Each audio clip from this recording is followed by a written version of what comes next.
আজ সকাল সকাল ওই বাড়ি চলে গেছিলাম। গিয়েই দেখি মনি দুপুরের সব রান্নাবান্না করে নিয়েছে। তো আমার আর কিছু করারই ছিল না। তো এখানে আমরা বসে পড়েছিলাম বিকেলের রান্নার জন্য। বিকেলে দু রকম কাবাব তৈরি করা হবে। একটা হচ্ছে চিকেন টিক্কা কাবাব আর একটা হচ্ছে চিকেন হারিয়ালি কাবাব। আর এখানে মৌমিতা আর দিদিভাই তো বসেই গেছে কাটাকুটি করতে। আর এইখানে দেখো, এই যে আমাদের ভুতু, এরই মধ্যে কখন আমরা অন্যমনস্ক হয়েছি আর ওর কিন্তু ক্যাপসিকাম তুলে খেয়েও নেওয়া হয়েছে।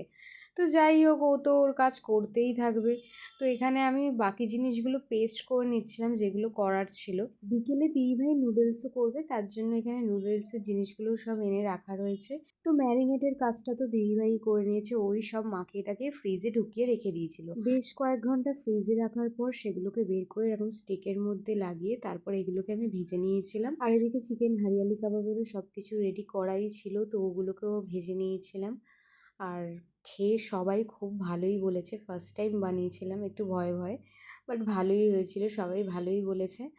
তো এখানে একটু সসেজ ভেজে নিচ্ছিলাম, যেটা দিদিভাই নুডলস করবে, সেই নুডলস এটা লাগবে।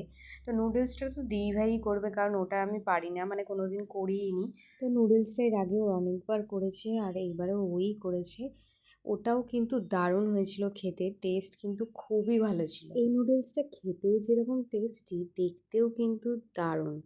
জাস্ট কালারটা দেখো। এই নুডলসটা তোমরা অনেক রকমভাবেই খেতে পারো, এতে চিকেন, পনির, এগ সব কিছু দিয়েই খেতে পারো, বাট এটাতে আমরা সেরকম কিছুই দিইনি। এটাতে জাস্ট সসেজ দিয়েই বানানো হয়েছিল, কারণ এর আগের বারেও ওইভাবে বানানো হয়েছে, তো এবারে একটু অন্যরকম করার জন্য সসেজ দিয়ে আর ভেজিটেবল দিয়ে বানানো হয়েছিল। আর এটাও খেতে দারুণ হয়েছিল। তোমরা কে কে এইভাবে খাও জানিও কিন্তু। আর ভালো লাগলে একটা লাইক, কমেন্ট, শেয়ার করে দিও। দেখা হচ্ছে নেক্সট ভিডিওয়ে।